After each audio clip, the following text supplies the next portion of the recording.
Well, good evening, everyone, and welcome to the Wednesday, December 1st Facebook Live edition. My name is Brad Bergstrom, and I'm lucky enough to be the superintendent here in Sauk Rapids Public Schools. For those who have been here and watched some of the Facebook Live sessions in the past, I want to take this opportunity to welcome you back. Thank you for being here tonight. For those of you that are new, welcome to you, and I hope that you will find tonight's session to be helpful for you and maybe getting some information that you were not aware of, or if you want to ask a question, getting your question answered. The purpose of our Facebook Live sessions is for me to hopefully try and answer questions that you might have, as well as share some information that's going on in the district that you might find useful and helpful.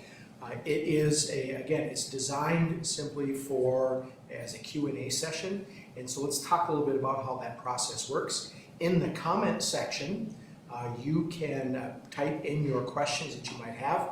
I have two amazing people here tonight who will be looking at through the comment section, looking for those questions and writing them on a post-it for me, and I will try to grab those, take a look at them, and answer the question as best I possibly can. If there is a question that is asked that I don't know the answer to, I certainly will set that off to the side. We'll get the information, and then in our next Facebook Live session, I will try to get you the answer to the question that you have. I try my very best to answer as many questions as we possibly can, but sometimes there's questions that I just don't know the answer to, but I'll get back to you as soon as I possibly can. I also try to use texting to get a hold of people in the district to try and get some of those questions answered that I may not know. And so again, we'll do our very best to try and get those questions answered tonight.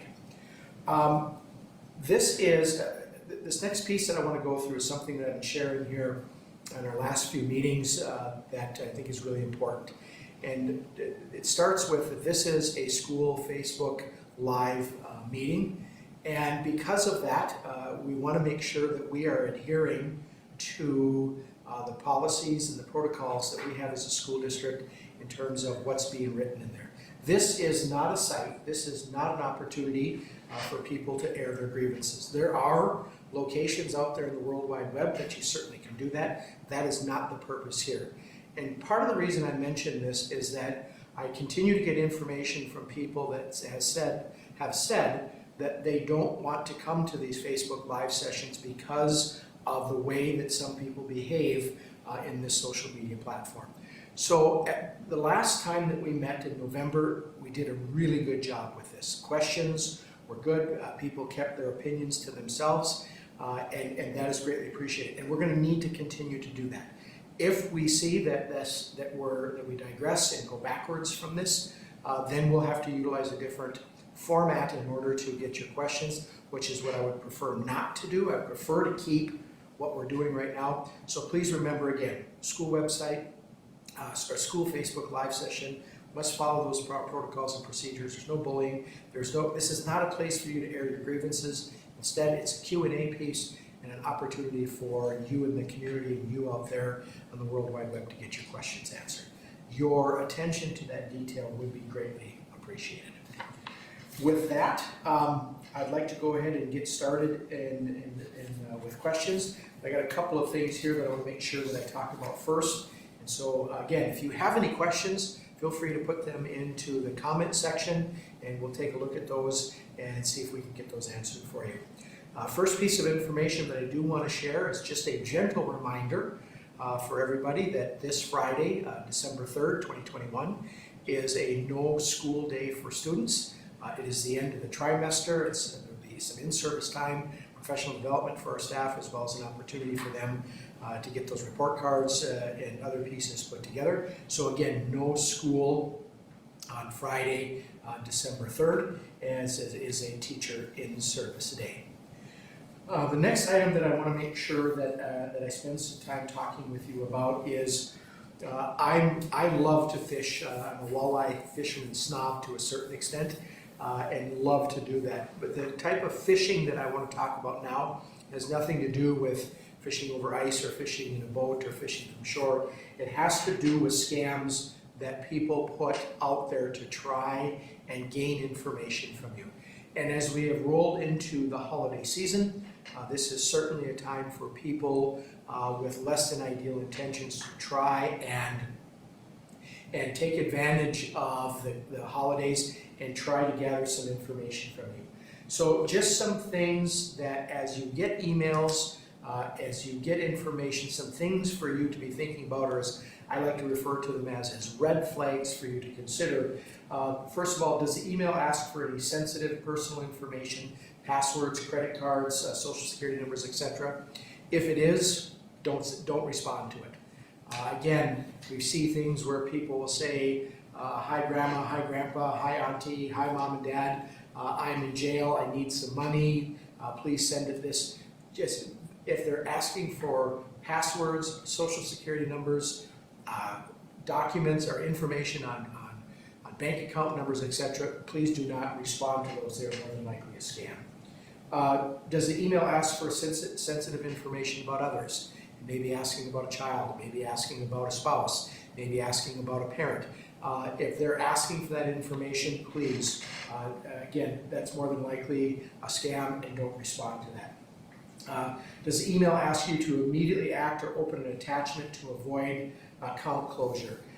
If they want you to open up something right away, there's more than likely some sort of a virus in there, which you look at it and maybe it's something that doesn't look too out there, but it is now having the ability to come in and get information from your computer, so please stay away from that.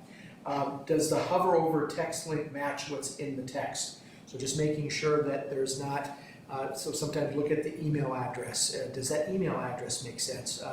Is that email address matching with what's down at the bottom of it in terms of at the bottom of the email? So those are not an exclusive list, but just some things for you to be thinking about and to try and protect the security of the information that you have, and also to make sure that your account information is being protected as well.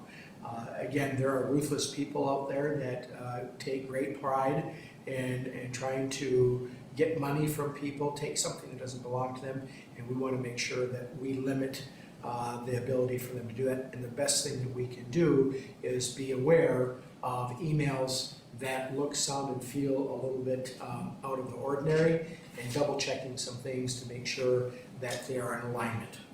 Again, not an exhaustive list by any stretch of the imagination, but certainly some things for you to think about.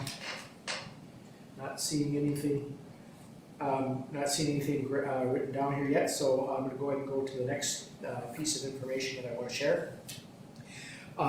Today's December 1st. I think the temperature got into the upper 40s, low 50s again today, which for December 1st is absolutely amazing. While I love the winter time, I'm a big hockey guy, and I also like to snowmobile. Not so much for the ice fishing thing, but I'll do a little bit of that too. Every day in December, when the weather is like it is right here, it's just one less day that hopefully we'll have to deal with the cold, but it's eventually coming.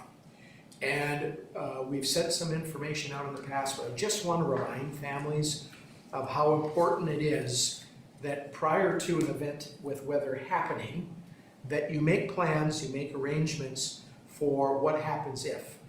Because there are times when we will cancel school for the day. There are times when we may be letting out early. There may be times when we're going to start school late. Like we have done in the past, except for last year, the school districts of St. Cloud and Sartell St. Stephen and Sauk Rapids Rice will be working together on the weather closure pieces, and waiting until there's something that's going to be happening is oftentimes then a challenge for families. So if we can be thinking about those things ahead of time, if we can be having plans in place so that if a weather situation arises and we have to alter the school day, that families are prepared for that, we greatly appreciate it. Greatly appreciate you taking care of that. The other piece that I'll share with you is that making decisions with weather, it's never an easy thing to do. Cold is a little bit easier to manage and know and adjust. It generally doesn't change significantly. Snow, on the other hand, certainly can. In my time as a superintendent, there's been more than one occasion where they're predicting a big storm to come, and You make the decision to make an adjustment to school, and then the storm slips around you. It's just not an exact science. We will do our very best to make sure we do two things. One, keep our staff and our students and families safe. That's the number one priority. And number two, to make decisions as early as we possibly can. We know that when a decision is made that's going to alter the school day, that creates lots of issues for families. Again, why I think it's important that you make arrangements and have a plan ahead of time. But we also want to make sure that we give you the time to do that. As often as we possibly can, we'll let you know the night before. But there are some times when we just have to wait to see what it's going to be like in the morning. And it means I'm riding around with Troy from the bus company at 3:45 in the morning. But we want to make sure that we are not making a decision too soon, and we also want to make sure that we're making the right decision. And so you have my word that we will take this very seriously, and we will look at all possible angles, and we'll do our very best to give families as much time as possible to plan if we have a situation where weather is going to alter the school day. With that, I'm going to see if I have any questions.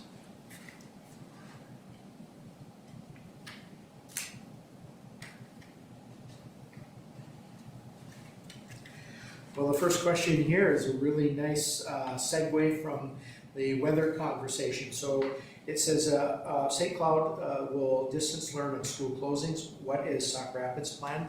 So on our school calendar, it articulates out that if there is a school closure on the first day, it's no makeup. It's the traditional snow day.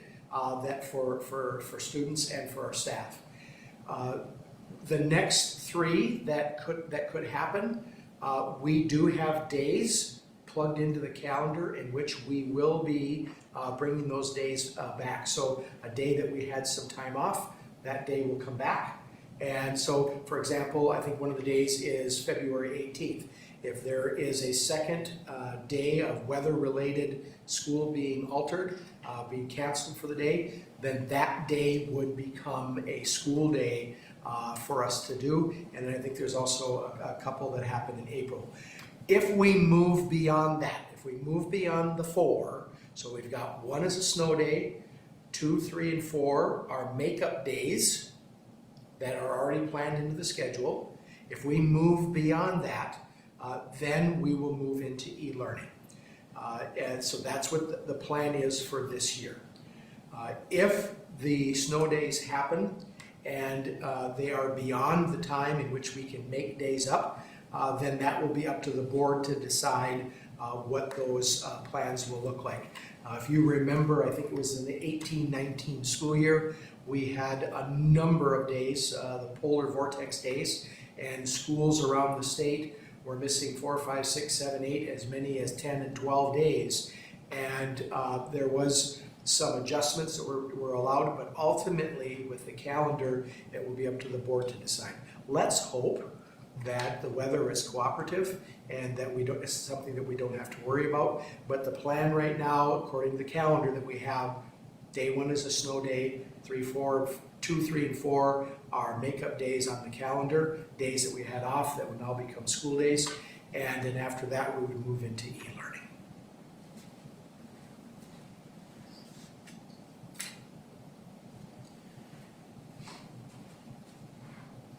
So the next question is, will 5th grade go on the class trip to Deep Portage this year?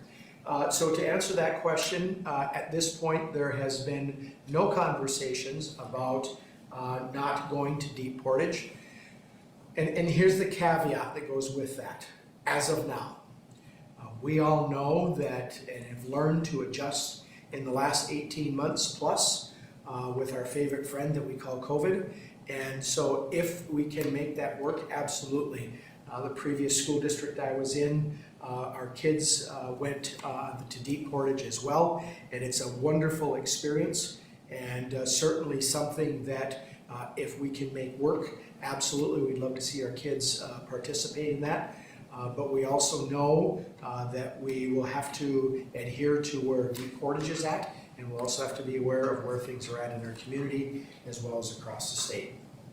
And then the follow-up question to that is, can something be sent regarding daily meds for those students. There should be information that comes and outlines the various needs. There's going to be needs for dietary needs for students. There'll be medical needs for students. And all of that information should be collected as a part of the process. And so look for that to come as we move closer to those dates. And again, let's hope that our kids have the opportunity to do Deep Portage this year.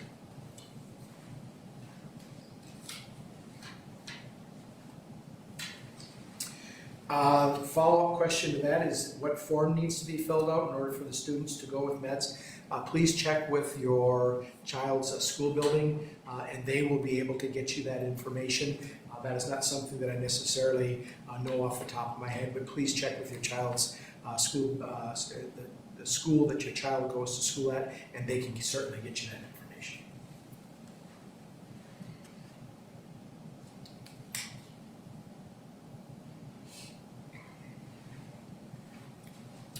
Oh, we seem to be on a Deep Portage theme here. This is good. The next question is, this year 6th and 7th graders missed their 5th grade class trip. Any thoughts of making this up? The reality becomes, yes, we've had some conversations about that.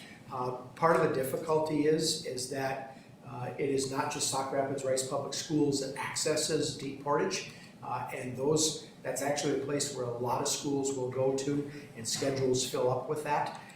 And so the likelihood of there being an opening is pretty slim, but I know that there have been conversations about what else might we want to consider doing, and so more to come with that.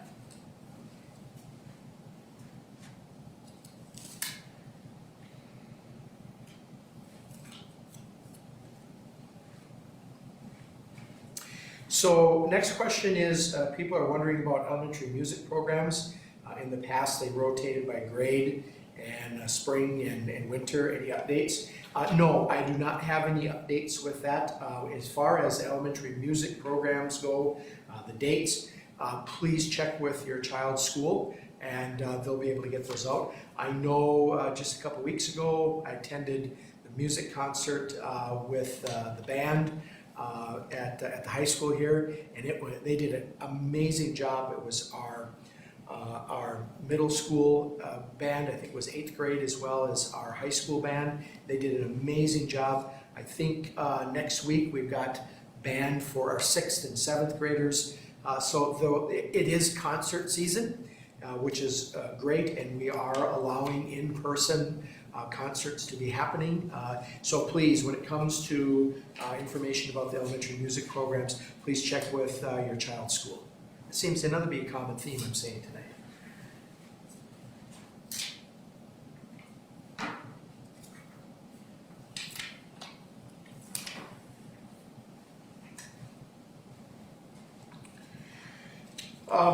The next question is one of those that is as a school superintendent, it's every superintendent's nightmare. As you may be aware, we had another situation in our country where there was a school shooting that took place. This time it was in Michigan. And first of all, my heart goes out to those families who lost their children in this act. It's always a very hard piece for me to understand what causes somebody to go there to do that. So let's begin by making sure that our thoughts and prayers are with the families who lost loved ones. I think we also need to extend our wishes and our most positive thoughts to the students and the families and the staff and the administrators of that school district. That school district has been turned upside down in the course of about 5 minutes. And so it is something that we must all be planning for. It is something that we must all be aware of and continue to hope each day that we are working with our students and helping them to understand what's going on, so that violence does not become the solution to the problem, but rather some help and conversation. So one of the things that we do as a district is we practice, we call it situational awareness. And we were spending an awful lot of time working with our situational awareness and what we wanted to do, and then COVID hit. and it kind of got put on the back burner. And we have now begun to revisit that and are having conversations about it. And it's things such as active shooters, it's things such as fire drills, it's things such as severe weather. And we take time and we practice these things, and sometimes it's like, yeah, well, why do we do this? Why do we have to do this? And it's really because that nobody is ever going to be exempt from that. Again, you put things in place to try and help everybody to work through the difficulties that they're having, but sometimes with the best of intentions and the planning and trying to help people, the solution that some people will take is one that we want to try and avoid, but it does happen. And so our goal is to make sure that we are planning and we're helping to prepare our staff and our students so that, heaven forbid, something like this should happen, they know what it is that they need to do. So it's a constant piece. We are talking about it administratively, and we're taking that information and share it with our buildings. And so we are doing situational awareness. We also work with local law enforcement. There has been procedures in the past where they will come to our buildings, particularly during winter break, and they will do some planning for what they might need to be prepared for. And so that work with local law enforcement is also critically important, because they are the ones that need to respond most quickly. And if they have an idea of what our buildings look, sound, and feel like, it aids in getting to the source of the issue, as well as trying to keep as many people as possible safe. So again, thoughts and prayers go out to the families that lost children in the Michigan school violence shooting. Our thoughts and prayers go out to the members of the children who go to school there, the families, the staff, and the students, etc., knowing that this has been a very challenging last couple of days for them. And let's hope that that they are getting the resources that they need as they look to begin the recovery phase.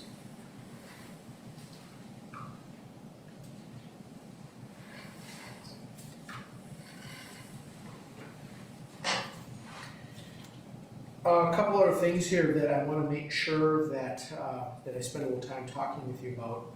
Number one, I haven't had this conversation in a while, but we are still in need of substitutes in all departments in the district, whether from teaching to food service to clerical to you name it. We bus drivers, you name it. We certainly are in need of help and support with it. If you have any interest in being a substitute, please reach out to our Human Resources Department. For those that have taken the time and reached out and are coming to help us and doing the subbing, please know from the bottom of my heart I'm very grateful and thank you. Thank you for your willingness to come and help us. We still have students who are ill. We still have staff who need to get to appointments and get ill themselves. And so at the end of the day, the need for subs is more critical than it's ever been. And so if you're interested in helping out, please contact HR. We'd love to have you come and be a part of the Storm family. The next item here that I want to talk a little bit about is the fall season. Activity season is over. And when I talk about activities, I also want to make sure I'm talking about all of our extra and co-curricular activities. We had the musical this fall, Freaky Friday. The kids did, the staff did an amazing job with that. Just very proud of the work that they did. So congratulations to all of our participants and all of the teams as we wrapped up our fall season and have now moved into the winter season. And best of luck to all of the participants in the wintertime. A special shout out to the volleyball team, as well as to some of our swimmers who qualified to be in the state tournament. And I get asked all the time, well, how did they do? They made it. That's the most important piece. And they played well, they competed hard, and at the end of the day, everybody wants to be the state champion, only so many can be, but our kids and our coaches worked exceptionally hard in all of our activities, but a special shout out and congratulations to our swimmers as well as to the volleyball team. I think it's been since volleyball has been the first time since like 1988 or something like that. that. So it's been a while, so congratulations to them.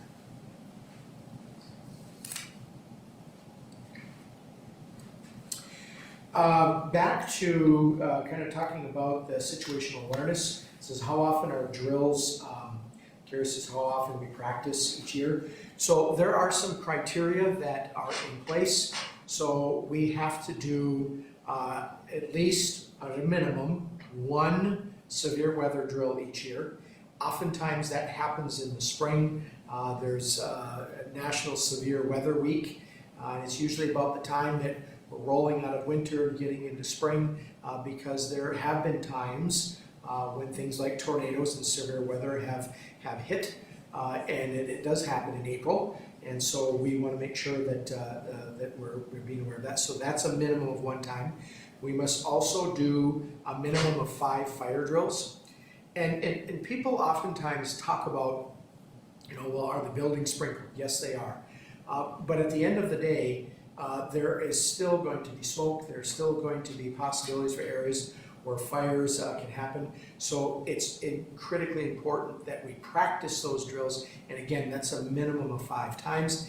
And then we have to do at least 5 of, for lack of a better phrase, a code red. It's if there's a situational awareness or a situation where we have to lock the building down or students need to evacuate, we have to go through a minimum of 5 of those each year as well. We are required to document those, and then the fire marshal can gain access to those at any time. So all in all, at a minimum, there's 11 different times that we will be practicing. Some who are in my age category will probably remember the drills that we used to do on a regular basis. Sometimes it was to hide underneath your desk.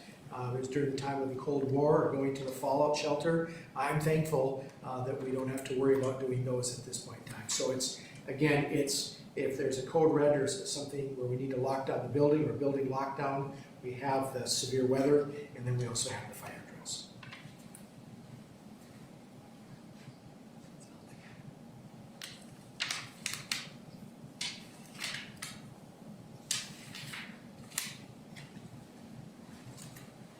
So the next question is, what are the requirements to be a sub teacher? To be a substitute, great question. To be a substitute teacher, you do have to have a 4-year degree. The question here is if you have a 2-year degree and then get your BSN 4-year, will that allow you to be a sub? The question is absolutely yes. There is some paperwork pieces that you have to go through. There's a background check, you have to do a fingerprint piece to go through with that. But that's a requirement of anybody who works in a school system. But to be a sub teacher, you do have to have that 4-year degree. If you have further questions with this, please reach out to our HR department. The number 320-253-4703. Again, that number is 320-253-4703. Again, great question. Appreciate you asking that. And again, as for a substitute teacher, you do need to have that 4-year degree. For most of the other positions, a 4-year degree isn't required. Bus driving, you have to have a bus driver's license, and that is quite a process to go through and get. There's tests that you have to take, so it's not something that you can just go and sign up for. It'll take a little bit of time to get it, but I know that we are always in need of bus drivers as well, and so if you want to help out there, you can reach out to Points.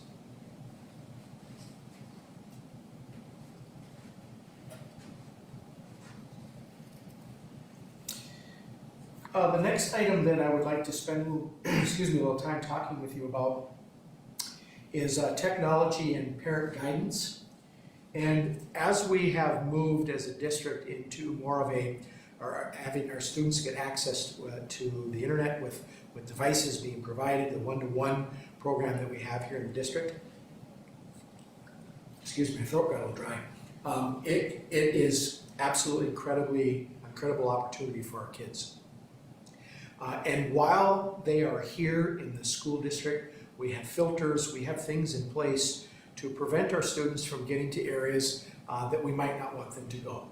However, when those devices go home, while there are some things that can happen that are taken care of with the software, etc., that we have, it is imperative that parents and guardians understand that the child bringing the device home, your guidance, your watching to make sure that they are not going to places that they shouldn't go is extremely important.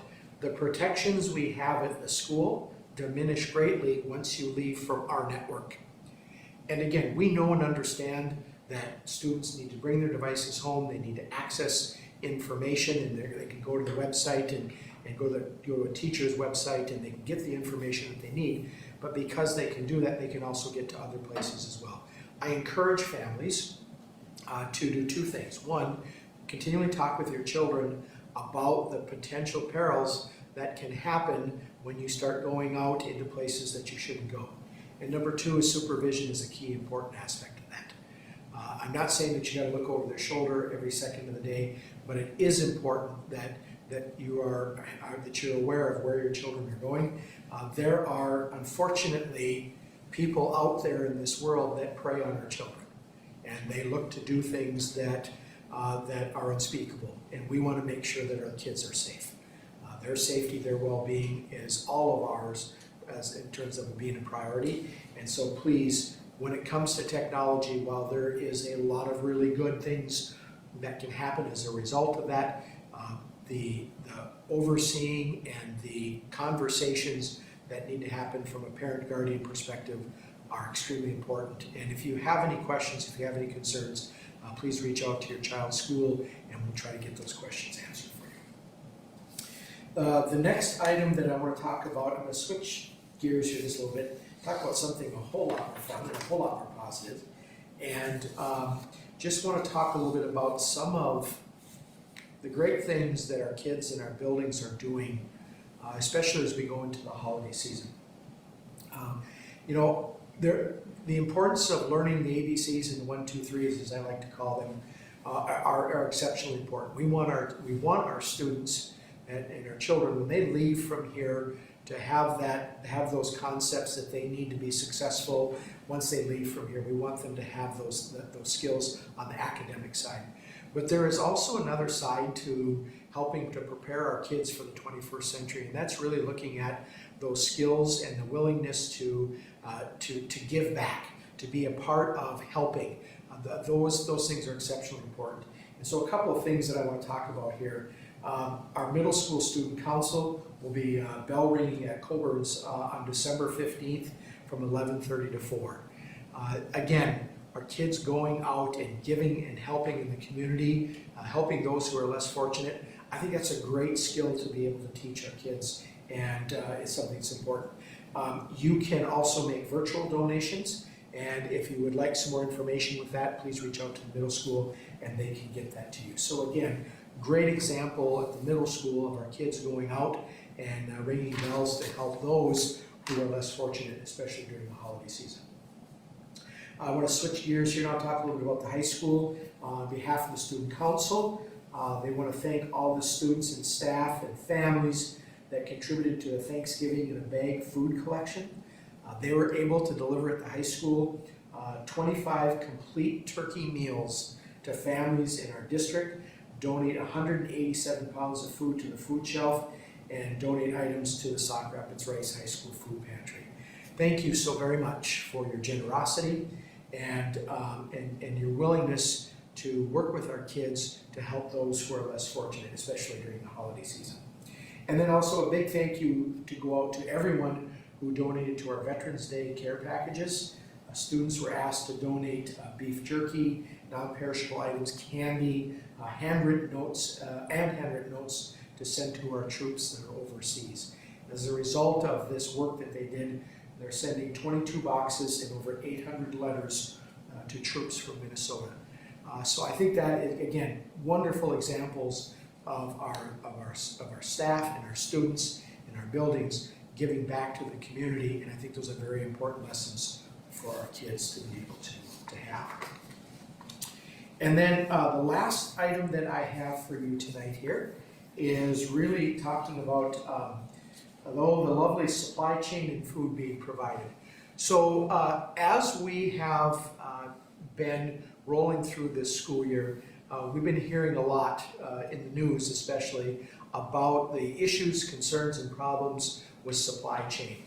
We actually go back to this last May, and our food service department, who we work with Chartwells on that, really did a nice job of getting things ordered and prepared ahead of time because they could see that this was coming. And for the most part, every day we are able to provide our students with the meal that we say we're going to have. There are times when supply chain issues do get in the way, and what we say we're going to serve may not be exactly the same, but here's what I will tell you. It's still meeting all those USDA nutritional guidelines. As we start to roll into 2022 and the new year, we anticipate that those supply chain issues will continue and might even become more tight for us to be able to navigate and manage. Again, we will do our very best to ensure that the meals that we say we're going to serve are the meals that are going to be there. But please know there may be times when supply chain issues come into play and we may have to serve something different, but know that it is still meeting those USDA guidelines. And a special shout out goes out to our food service director and our food service staff for the long hours that they put in and the willingness to adjust on the fly and continue to provide meals for our families. And remember, both breakfast and lunch are free for all students through the 22nd of June of 2022 or the 20th of June of 2022. And that if a child wants to have a second meal or get a second entree, there will be a charge for that. And also, when the free meal for lunch and for breakfast does not include a la carte items. A la carte items, we have to have a charge for those every single time that there's a purchase. At this point, I am not seeing any other questions. So I think I've shared the information that I wanted to make sure that I wanted to get at. Our next Facebook Live meeting will be on Wednesday, January 5th, and that will be in 2022. The first Wednesday of each month is when we're going to try to do these meetings. For those who are here tonight, thank you very much. I appreciate the questions. I hope you found this to be helpful. Happy holidays to all out there. I hope that you have time to spend, you get to spend some time with your family and enjoy this holiday season and enjoy the fine weather that we're experiencing right now as well. Thanks very much for all you do. Take care and go Storm. Good night.